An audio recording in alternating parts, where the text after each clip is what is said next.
Tory Lanez's appeal, the appellate ruling, the 46-page appellate ruling. Like I've said earlier in previous slides, like it's very common that the appellate court will find errors that happen during trial or sentencing. But the big question is, are they reversible errors? Here in this case, they barely even found any errors. And the errors that they did find, one was a jury instruction issue. They ruled the jurors, Judge Hereford should have read a different instruction regarding the concealed weapon charge, carrying a concealed weapon inside a vehicle. And he should have read one that specified you needed criminal intent for it. But they said that that was, that it was harmless because there was so much that outweighed it. And there was a lot of talk and argument that emphasized he needed criminal intent, like intent state of mind to be convicted of that. So they thought that that was a wash. But I mean, if that's like the only thing that they won, I mean, that's not going to really move the needle on anything. They basically rejected everything. And it is true that I said this on Twitter, that when you actually look at this, and I've known this all along, that his appeal was freaking terrible. I mean, it was really, really, really bad. Crystal Morgan doesn't know what she's doing. It's just, it's true. And I'm sorry if it's like considered rude that I say that or something, but it's like, we're in like the participation trophy era where like, you know, just because you tried hard and turned in the appellate ruling, we're not allowed to like call it terrible and incompetent. It's like, this is, I mean, it's not like if he really had any issues, but one thing that jumped out to me is, the aggravators for his sentencing. And I posted about this on Twitter. He only challenged one aggravator to his sentencing, and the judge found 4. One of them probably maybe was challengeable. It was the aggravator of his post shooting conduct.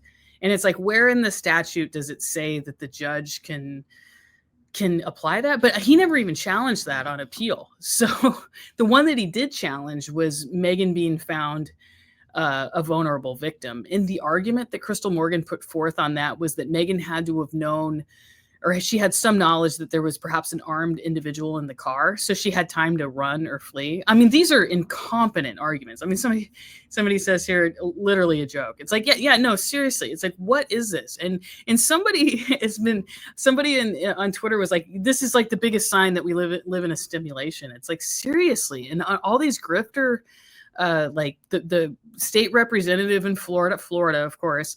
And then Diana London, that PR person who like latched on to Lanez and his family. It's like, okay, now they're just being victimized. Like, I mean, this lady's just ripping them off, you know? And I guess the big question is, did she charge them any money? But I mean, his appeal never had any chance at all of going anywhere. And the idea that Gavin Newsom is going to pardon him is just completely ridiculous. And it's one thing if they're just doing all that out of the goodness of their heart, they're just volunteering, or it wouldn't be out of the goodness of their heart. They would still just be doing it for the publicity. But the big question for me is, are they charging? Which I'm pretty sure they have to be charging money. People don't just do that for free. So that would make it wrong. Yeah, so I'll pull up the actual ruling here. But one thing I told my lawyer friend, that reading through it kind of underscores how uninteresting his appeal actually was. Like I said, I mean, he had no real issues in here. And the real story is how incompetent all his filings were. But it's really just kind of a boring read because, like I said, there's no real, you know, interesting legal issue established or anything like that. But I see Roots and Reggae saying, where will you go live during Meg Mill trial? I'm not totally sure. I might do it outside the courthouse, maybe during the lunch break, but I'm going to be staying like kind of near the courthouse. So maybe I could go back there during the lunch and do it. I kind of got to get a feel for the setting and everything there, but definitely after the trial ends, like do like a nighttime live recap. That'll be great. And then also send out a Substack with like notes on the trial and the witnesses for the day for sure. So they determined that eight errors that Lanez alleges occurred in his trial and sentencing are not actually errors. And they identified one error when they determined the jury should have been instructed differently regarding the concealed unregistered firearm in a vehicle charge. But they also determined that on this record, the court's failure to do so was harmless. And they indicated that there might have been some ambiguity regarding the instruction about great bodily harm, just like what is great bodily harm? How do you find that? But they said it was harmless because it was obvious. It was substantial evidence established beyond a reasonable doubt that the injuries Peterson inflicted on Pete were more than moderate harm. And to me, that it just underscores how divorced all the online commentary and all the hatred against Meghann is from like reality and how this was going to like actually play out. It says, the justice said, indeed, they are more properly characterized as significant or substantial harm. They said her testimony about her pain in physical therapy, as well as testimony from a surgeon who removed bullet fragments from her feet, was more than sufficient to support the jury's finding that Peterson personally inflicted great bodily injury on Pete.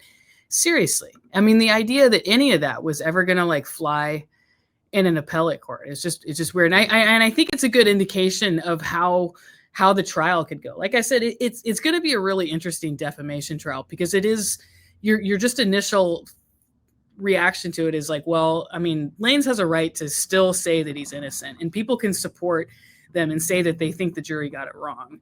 But obviously, the argument from Megan's lawyers is that this goes way beyond that. But I think this is a good indication of how the jury could go against them pretty hard, Milagro pretty hard. The one question though, when you're dealing with a celebrity like Meghann, though, is always damages. It's like the jury could find liability here, but then, you know, not want to award a lot of damages. But if you look at, especially, I mean, Milagro has been so vicious and nasty in her podcast, and she's talked a lot.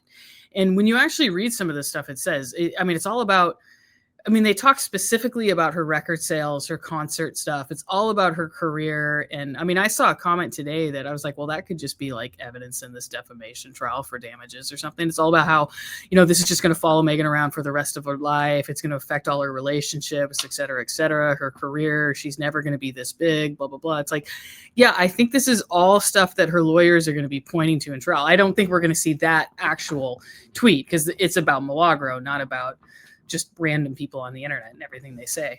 But I'm quite interested. It's going to be a good trial. I knew it was going to be a good trial before, but yesterday, just kind of reading through everything, I was like, oh man. Somebody asked if I remember who Kelsey's lawyer was. Yeah, I remember what he looks like. What was his name? Like Daniel. I think it starts with an N is his last name. He does a lot of criminal cases in LA. I see him around. But yeah, the case was so long ago too. And all the idiots online who are like, oh, he has, Supreme Court and he can petition federally and stuff. It's like, yeah, he can do all that stuff. It's not going anywhere. The SCOTUS, a petition to, it'd be California State Supreme Court, that'll get rejected. They're never going to review that. And then the idea that any kind of federal habeas petition would, first of all, go anywhere. No way. But that's also a pretty long process. And he's he's eligible for parole in 4 years. It's like September 2029. So I'm not quite sure what the process is, like how they'd go through that. But one interesting thing in Milagro's case is I've seen stuff, and I got to really get into the filings, but I've seen that Megan's lawyers have said stuff in the filings about how they want Lanez to serve more time in prison because of this. And I don't see how that's possible. I do not see how it's possible for any kind of like federal civil case to ever add to someone's actual prison sentence, either in federal court or state court, unless they're going to use this in opposing any kind of parole for him. But I'm not sure how he could get actual more prison time for that. But we'll see. I thought that was an interesting request. It's definitely not good for any kind of hope that he has for like early parole or anything like that. Because yeah, it's in 4 years, so we'll see what happens. But it's like he was sentenced to 10 years, and they're not going to be able to keep him any longer than that. I don't think. I'm just interested to see how Quinn Emanuel goes about this. We're trying to get Tory Lanez more time in state prison in connection with this with his actions here. We'll see if they have anything more that they're going to file or anything like that. But the ruling, like I said, I went through here. It's unpublished, which is basically just something for lawyers to understand. I mean, obviously the opinion is still public, but it doesn't establish new case law. So it's not citable in other cases. I mean, technically lawyers can cite whatever cases they want to, but they want to cite establishable case law. And if there's any kind of legal issue that they think Lanez's opinion addresses, there are many other published opinions that already better establish those legal issues that they can just cite from there. So that's what unpublished means. But so yeah, there were arguments about Megan's testimony, jurors seeing photos of his tattoos, testimony about his probation case in Florida, which I guess wasn't actually a probation case. It was a diversion from a criminal case, and jurors hearing prosecutors' pretrial interview with Megan's now former friend, Kelsey Harris. It also says Hereford didn't err when he allowed prosecutors to use as evidence an Instagram post from the Shade Room. I think a lot of people have seen and heard of about that post where Tory Lanez's Instagram account replied, "That's not true," to someone saying, people saying Kelsey shot her with a crying emoji. And that was ruled fair game. The article gets into more at the bottom about why that is. They mentioned Kelsey again, and I thought this was good where Lanez, to any kind of like lay person who's not just like brainwashed by all these morons on the internet, he's pretty obviously guilty. I mean, their arguments against this just don't work. And this Sean Hawley stuff is just like, it's completely out of left field. There are conspiracy theories about like why she was forced off the case. And the justices are the ones who I don't think the email where Sean Hawley says that she has reservations or she doesn't think that blaming Kelsey is a viable strategy. That wasn't a big part of the appeal. That wasn't mentioned a lot, but it was included as an exhibit and the justices saw it. They looked over everything here, and especially this argument about why Sean Hawley left the case. The idea that it was somehow prosecutorial misconduct for the prosecutors to wait and tell her about Kelsey's bribery allegations like at the last minute, so she would somehow have to be forced off the case or something like that. It's just totally kooky out there and not supported by anything. And the justices were saying when you actually go in and look at the evidence that they do have, it shows the reasons for her departure. And one of them is that she didn't think blaming Kelsey was a viable strategy. So overall, I mean, the opinion is just up and across the board, a series of L's for Lanez. Like I said, the real story in it all is just how bad his appeal was. It's not like if he just had, a better advocate or if they'd argued this a little bit better, he would have gotten a new trial or a new sentencing or something. There just wasn't really anything to go on. But I mean, this was like exceptionally bad appellate advocacy. And it kind of raises the question of Unite the People, that group that Crystal works for. They charge inmates to do this kind of appellate stuff. And again, it's a big question of how much are they actually charging these people? Because if they're charging these inmates any money to put forth these kind of appellate filings that Crystal Morgan's putting forth, I think the inmates are getting ripped off. But, it's just kind of a private decision that they make that we don't really have access to. It's not like you can file public records for this. But remember, they already rejected 2 habeas petitions back in August that sought an evidentiary hearing or new sentencing based on alleged new evidence. And that was the stuff about, the driver's statement supposedly coming forward, and also all the DNA testing, all that nonsensical argument about the DNA testing violating industry accepted standards, even though Lanez's own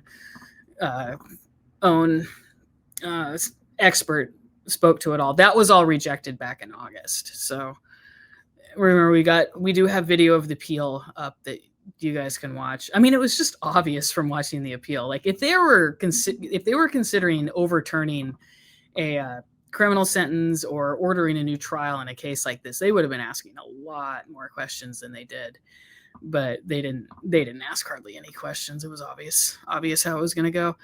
But and part of it is I know it's just part of the kind of campaign that they're waging against Meghann, that anything like this they want to amplify online to increase the Tory Lanez's appeal is going places, she's in trouble, that kind of thing. But an offset is it some people actually really do believe this. There was a serious group of his supporters that really did seem to believe his appeal had a chance, and it was just like, oh God, that's like a crime in itself to dupe those people into thinking that. But will he be deported? I'm not sure. I guess I would say yes, because he's Canadian and he now has felony convictions, but that's not really an area of the courts that I would cover. And I think it's just kind of up to what's the immigration landscape in a few years. But yeah, I think it's definitely going to present problems for him once he gets out. So again, I've got this linked on my Substack, which you guys should subscribe to. With my YouTube channel exploding, I'm obviously been focusing on that more, but I want to kind of integrate them when I'm covering a trial like Alicia Andrews or Donna Adelson's trial. I want to send out like a daily Substack that kind of rounds up the testimony for you all. But so subscribe in there and get it going. But the big thing, one issue, and I went through each issue, kind of, this is what the court said, and then I explained their ruling here. The trial court, which would be Judge Hereford. They don't actually name Judge Hereford in the ruling, but anytime they're referring to the trial court, that would be him. Said he didn't abuse his discretion in permitting the prosecutor to ask Pete, that would be Meghann, questions directed to her inconsistent reports to police and her attitude about the case and about testifying. And that's the thing. The idea that the prosecutors couldn't ask her about, how are you feeling today, or why are you feeling, the way you are? It's like her demeanor is, jurors are actually instructed that they can consider her demeanor and when addressing her, assessing her credibility. So those questions were completely fair game. And the justices observed that Lanez's lawyer in cross-examination repeatedly asked her to admit that she'd lied. So it's and that was lied in the interview to like CBS News about whether she had a relationship with Lanez. And so obviously that's all fair game for a trial. So Evidence Code Section 352.2, and this is the Creative Expressions Act regarding Lanez's tattoos. He had argued about the rap lyrics, but he'd also argued that there was a photo of him in the police booking station. There was a photo of him, there was a photo of Kelsey, and there was a photo of Jaquan that the police had taken that were shown to the jurors just to show them how everybody was that night. And Lanez has his shirt off, and you can see a gun tattoo on his chest. And it was pointed out during cross-examination by Alex Bott, the prosecutor, of one of the detectives. So the appeal argued that was his conviction should be reversed because they saw that photo and there was emphasis on the gun. Like I said, this is not actually like a serious appellate argument when you see this. I mean, when I sent the ruling to a lawyer friend, I said, there is some stuff in there that would seriously mortify any like normal appellate attorney who cares about looking competent. But that's, I don't think, really what we're dealing with here. But the court ruled that photo was, of course, admissible. It's not. And actually, not only was it admissible, they said that the argument about 352.2, because it took effect on January 1st, 2023, and there's already a California Supreme Court ruling just on August 28th, actually, in a separate case. They ruled that law isn't retroactive. So that means that Lanez's argument on this whole thing is dead in the water just based on that, because he was convicted on December 23rd, 2022, and the law took effect, after that. So he can't argue it for anything. But they said that despite that, the argument, the record doesn't support any kind of argument that the photo of his tattoos injected racial bias into trial. And they said there was no gang allegation in this case, and no one ever suggested that Peterson had any gang ties. The prosecution offered Exhibit 18 and Exhibits 19 and 20. That would be the photo of Kelsey and then the photo of Quan. And the court admitted them into evidence solely to show the identity of the individuals who officers swabbed for gunshot residue at the police station. And so Crystal Morgan, and when I say Morgan, that's who I'm talking about, Lanez's appellate attorney, also argued that Bott, the prosecutor, improperly referenced the gun tattoo when he was questioning EJ in cross-examination. But justices pointed out that Lanez's lawyer is actually the one who asked if Culberson had ever seen Peterson with a gun. And so that's when Alex Bott on cross-examination was like, you see that gun tattoo right there? And the justices said neither of the prosecutors even mentioned Peterson's tattoos, much less the tattoo of a firearm in their closing arguments. And that's the thing, it just wasn't a big deal at trial. Like, it says, justices also said Megan's brief reference to Lanez making a music video chopping up Horace's legs was permissible because it relates to her attitude about testifying. So the 352.2 issue also came up again for Lanez. That's the new law regarding creative expression. He was saying the rap lyrics that Judge Hereford had indicated that prosecutors could question him about lyrics and music videos that he wrote. They take it on a case-by-case basis, but that if he testified that could be fair game. And he was arguing in his appeal that impermissibly chilled his right to testify. And the biggest rejection of that from the appellate court in this argument is that he didn't testify, so he can't raise that issue. If he had testified, he could raise the issue of it was unfair of them to be able to question me about these music videos. But because he testified, they can't weigh the merits of a judge making a decision like that, whether the judge abused his discretion by saying he could be questioned about that. So that right there ended his argument.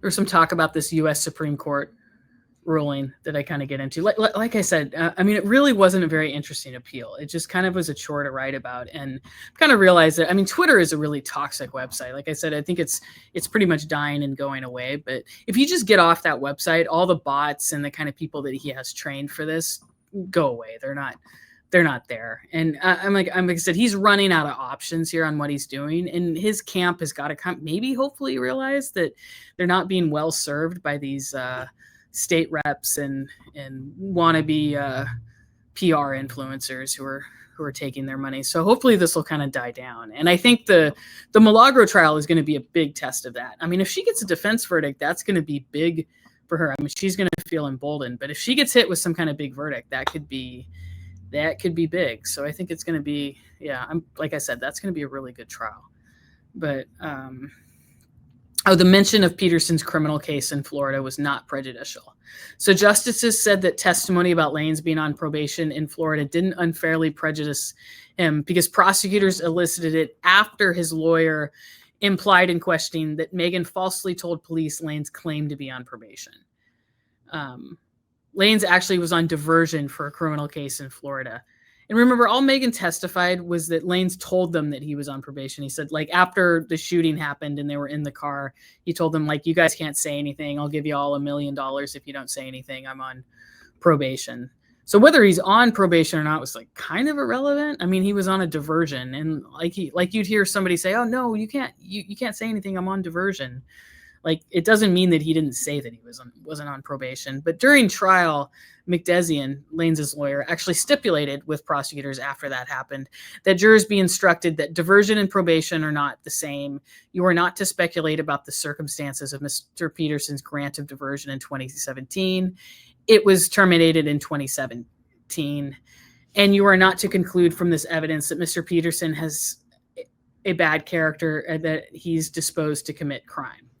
So remember, McDezian's whole point on questioning Meghann about that, like to try to cast doubt on whether Lanez actually told her he was on probation, was just to question Meghann's credibility. Their whole case rode on jurors just not believing Meghann, and it frankly just wasn't a good defense. It works on the internet, and it works on all these people who to this day like viciously harass her and say that she wasn't shot. But it's just on the people outside of this like kind of world that they're in, it's not a very persuasive defense. So it's going to be really interesting to see what the whole what Milagros' kind of narrative is in trial. If they really try to go hard on the Meghann lied and she wasn't actually shot. I mean, I think that would be a terrible idea, because that's the thing. I mean, Meghann was obviously shot. I mean, they had an orthopedic surgeon testify about removing bullet fragments from her feet. So, and I saw some of the deposition transcript clips from Milagro where the Quinn Emanuel lawyer is asking her about the fact that she was in the courtroom when that orthopedic surgeon testified and talked about removing bullet fragments from her feet, yet she's still going on her show and implying or saying that Meghann wasn't actually shot. And I think that's what gets into malicious intent, where, Milagro is not just asking questions and trying to have a good faith debate about whether this happened. She's saying stuff that she knows isn't true. At least that's going to be the argument in trial. So, I mean, I have a feeling that this could go very badly for them, but I don't know. It'll be interesting to see how it is, and I'm looking forward to seeing jury selection and everything. But so the justices wrote, Pete's testimony that Peterson said he'd been caught with a gun before was not false. Justices wrote in the new opinion. In any event, Peterson's counsel reached an agreement with the prosecution to present a stipulation with the true facts to the jury, and for the court to instruct the jury on what diversion means. The record does not support Peterson's claim of error on this point. And then their next finding was the trial court did not err in permitting the prosecution to play for the jury as a prior inconsistent statement the recording of Kelsey Harris's interview with prosecutors. And this is one thing I found interesting, because my remembering of the trial and how this went is Alex Bott wanted to play the entire recording after he said that McDesian unfairly implied in his prosecution that prosecutors were trying to unfairly influence. They were trying to pressure Kelsey. So to try to counter that, he wanted to play the entire interview. And it seems to me that justices are establishing in this ruling that the prosecutors could have played it anyway, because she was denying her statement so much. Kelsey was. That's what I read this. I mean, the idea that they couldn't have played Kelsey's interview was always not a viable argument. But I think Crystal Morgan was arguing something about, you have the right to confront your accusers in court. And her argument was that, well, because they played this recording, McDesian didn't get a chance to cross-examine Kelsey about it, because, he wasn't at that interview and he couldn't ask her any questions. And it's like, okay, that is not like a real legal argument, and no like competent appellate attorney would put that forth, especially if they saw how the trial went, because McDesian did ask Kelsey questions about that interview. I mean, he was the one who was like really bringing up the interview and his crossover, asking all sorts of questions about it. He had the interview in discovery and knew the contents of it beforehand going into trial. So he was prepared to ask her questions about it. I mean, the idea that the confrontation clause is somehow violated here, it's just, I mean, that's why you don't even see anything about that in the ruling, because it's just a dumb argument. That it's just, I mean, there's all these reasons, and they're pointing out that there's a reason beyond that. This absolutely was a viable thing to hear. And frankly, when you read the way the justices wrote it, you can tell that the idea that Kelsey was being truthful on the stand when she said she couldn't recall all this stuff, or she doesn't remember seeing Tory with a gun or anything like that, that is not believable to like a normal person outside of their little like brainwashed internet realm. Like the idea that it was ever Kelsey's recant on the stand was going to somehow mean that Lanez would be acquitted. It's like, probably not. I think the jurors know what's going on. But justices were writing that, Kelsey repeatedly claimed not to remember what had happened that early morning and in the days following the shooting. But they said jurors are allowed to consider prior statements, such as Kelsey's interview, for its truth, as well as for the light it sheds on the witness's lack of credibility.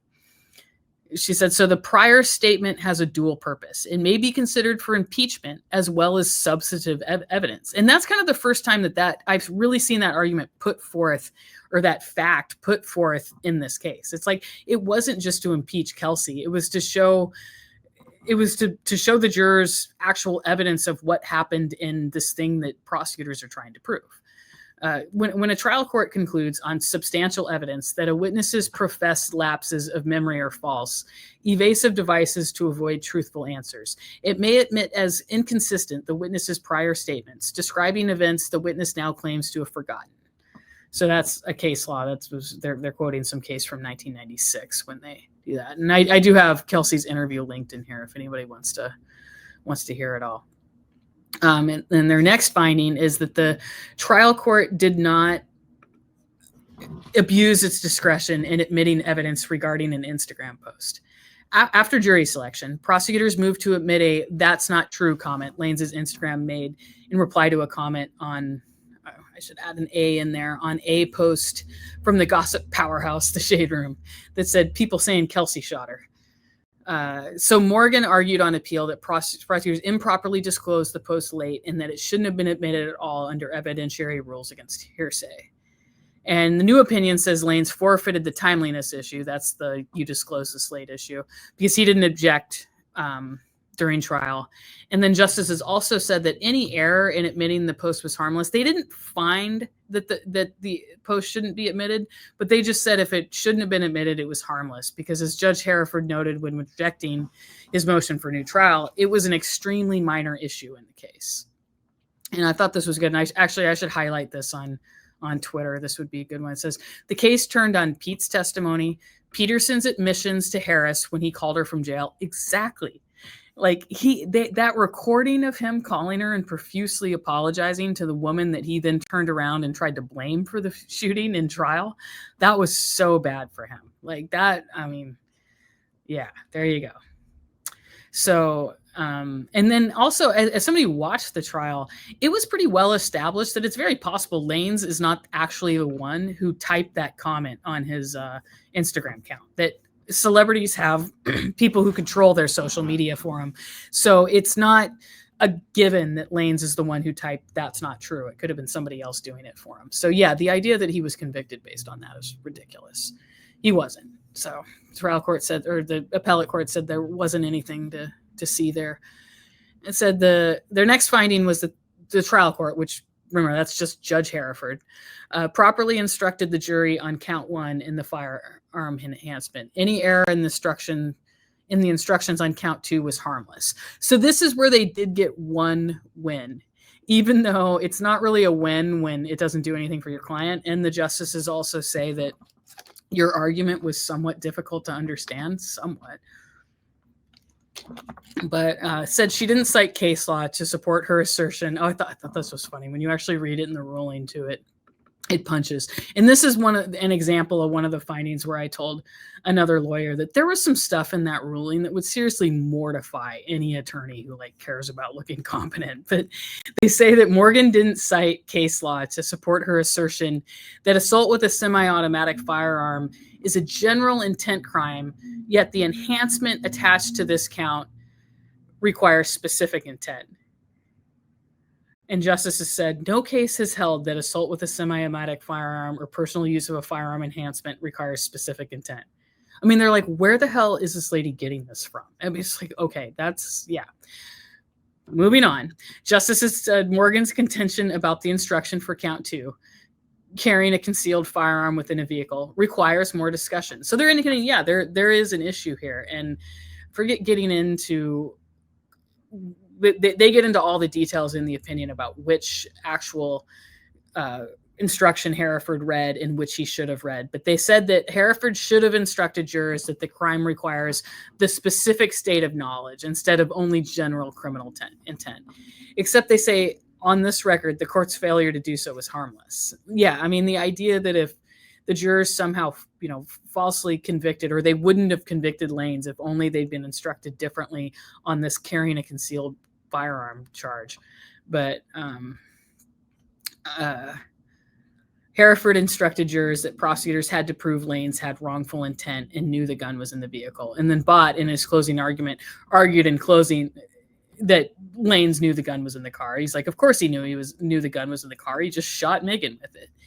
And McDesian also emphasized the need to establish intent by arguing that Lanez didn't even know the gun was there. And so the justice said, in short, the jurors were well aware that the prosecution had to prove Peterson knew the gun was in the vehicle.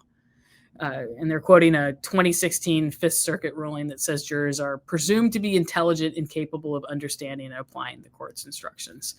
And remember, if for some reason they had ruled that that was a harmful error or prejudicial, it probably would have only affected count 2. It's not like his assault with a firearm would have been overturned. And then they said any ambiguity in Calcrim number 3160 is harmless in this case. And that's the jury instruction regarding great bodily harm. And again, I got into this in the top of the story, but any ambiguity about that instruction is harmless because substantial evidence established beyond a reasonable doubt that the injuries Peterson inflicted on Pete were more than moderate harm. And I just copied and pasted the ruling here. People can just read it. But, the prosecutor's statements in closing argument do not require reversal. And this was another just weak, like not real argument that Crystal Morgan put forth. But she said that Alex Bott made improper comments during closing argument that warrant reversing Lanez's convictions.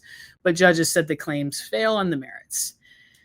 As we explained, the prosecution's questioning of Pete about why she initially lied to medical personnel and police, the criticism directed at her after she accused Peterson, and her attitude about the case and about testifying was not improper. Reference to that testimony in closing argument was not improper for the same reason. And so one issue they also raised, Crystal raised, was, and they addressed this in the oral argument back in August, but the propriety of Bott telling jurors in his opening statement that he expected Megan's former security guard, Justin Edison, would say that Lanez implicated himself in the shooting.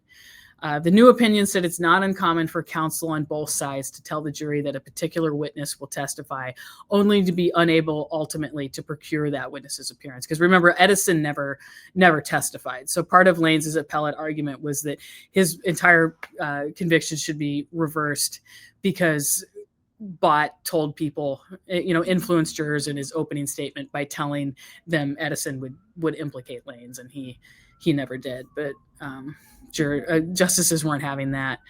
And Bott also suggested that Lanez tried to bribe Kelsey, and justices said that's not improper. I mean, remember they tried to charge Lanez with witness intimidation during trial, but got some emergency vehicles passing here.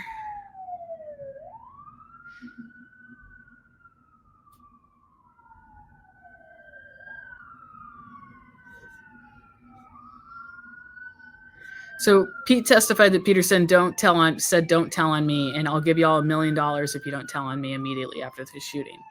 Should get rid of that quote. Harris said the same thing in her September 2022 interview with prosecutors. Harris also told prosecutors she'd met with Peterson outside a hotel a day or two after the shooting, and he asked her if she needed a job, if she wanted to work with him. He also mentioned investing into a business, and that's based on her September interview. And they note that though by the time of trial 3 months later, she changed about why Peterson offered her the money. Equivocated. Prosecutors may argue inferences from the evidence, according to the opinion. When attacking the prosecutor's remarks to the jury, the defendant must show that, in the context of the whole argument and the instructions, there was reasonable likelihood the jury understood or applied the complained of complaints in improper or erroneous manner. Peterson has not made that showing here.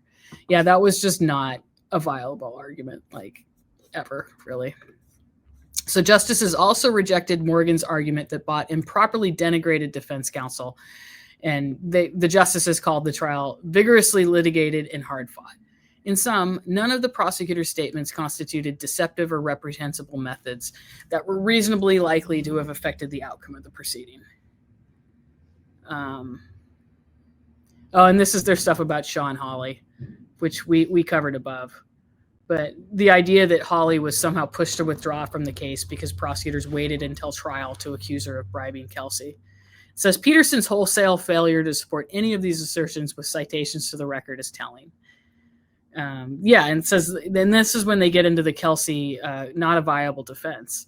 The letters and emails Peterson himself attached to his new trial motion show the reasons Hawley did not try the case and ultimately withdrew. 1, she was engaged in a lengthy 7-month arbitration. That's the Trevor Bauer Major League Baseball pitcher accused of sexual assault arbitration. 2, she was not comfortable with the defense blaming Harris for the shooting. And 3, after Harris's statements were introduced at trial, she concluded she had a conflict. Nothing in the record supports Peterson's allegations that prosecutors opted to lull Hawley into a false sense of security by deceptively assuring her they did not believe her to be involved, according to the opinion. And then the trial court, Judge Hereford, did not err in imposing the midterm. And this is the most, this is one that really underscores how just bad his appeal was. He really had no chance of ever overturning his sentence, because remember, prosecutors wanted 13 years and Hereford only gave him 10. So Hereford really did not give him any room for an argument on appeal there. And he did a whole bench trial. It was like a 2-day sentencing where he decided all these aggravating and mitigating factors, and then just basically ruled they were a wash and sentenced Lanez to a sentence that doesn't require any aggravators. So even if the judge or the justices had found that some of these aggravators that Hereford found, the 4 aggravators, were erroneous, it wouldn't have changed the sentence. It would have been a harmless error. But I will say it is amazing that Morgan didn't challenge the aggravator of Lanez's post-shooting conduct. It seems like if any of the aggravators, that was maybe one that he had a chance with, but they didn't even challenge it. The aggravators were use of a weapon, his post-incident conduct, the vulnerable victim, and his eligibility to be sentenced for extra time for his gun conviction. The only one that Lanez challenged on appeal was the vulnerable victim finding. And this is one where you read, it's like, okay, Crystal Morgan is not like a serious appellate attorney. Their argument that Meghann wasn't a vulnerable victim was that she knew of a possible gunman in the car and had the ability to run or duck once she saw a gun being pointed at her. It's like, okay, that is not like a real argument, but they actually did put that for us. So So the justices found no error on that. But here's the thing. They said, moreover, even if that were not the case, no resentencing would be required. The middle term, so 10 years, not the 13 that prosecutors wanted, was the presumptive term. The court was not required to rely on any aggravating factors in selecting the middle term, and Peterson does not dispute the presence of 3 of the 4 aggravating factors the court identified. All the trial court was required to do in selecting the middle term was to state its reasons. The court did that here. So here I am now discussing the ruling. Oh, and here's the federal defamation trial preview. That is one thing I'm looking forward to doing, another Substack that kind of gathers all the documents and gets it together. Like I said, it's an interesting case, and it's tough to know how it could go. One big question is damages, and I'm just really interested to see the whole scene. I'm so excited, and I'm stoked because, like I said, I have a pass that's going to allow me to use my laptop in court, so be easy to take notes. I'm not going to be live tweeting. They don't allow transmission from the courtroom, but I'm definitely going to be able to take comprehensive notes on everything, so it should be good. Thank you so much, Playgirl, for saying hi. And and somebody says Herbert, for any serious lawyer would laugh at this. Yeah, I mean, it's like, and I don't want to. It's tough to focus too much on the incompetency of his lawyer, like on Twitter, because I don't want to imply that, like, if for some reason he just had like a better lawyer, he would have a new trial and a new sentencing, because he just did not have any issues at all. But it's like, at least he probably could have put forth an appeal that was a little less embarrassing. Like, what the hell? but anyway, guys, I'm almost been going for an hour here, but again, I'm so happy everybody tuned in here. I'm going to be doing more lives next week. Like I said, I think that's a good way to update everybody on the trial next week in Florida. And then everybody who's, you know, happening to pop in from, who knows me from covering the Karen Reed or the Donald Adelson trial.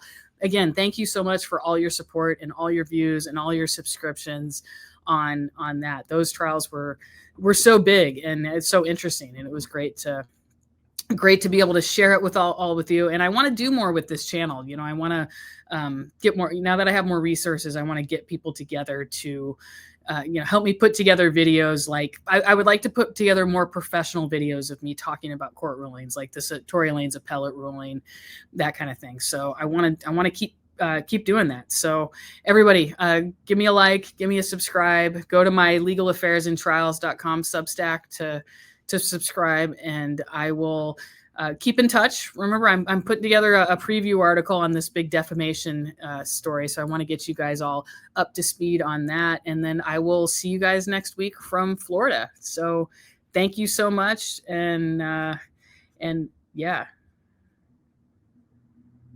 everybody say hi. I'm reading your comments here. You're all so nice. So watching from South Africa, I love it. Yeah, the Milagro case is going to be interesting. And you are welcome. Thank you guys so much. Have a good night.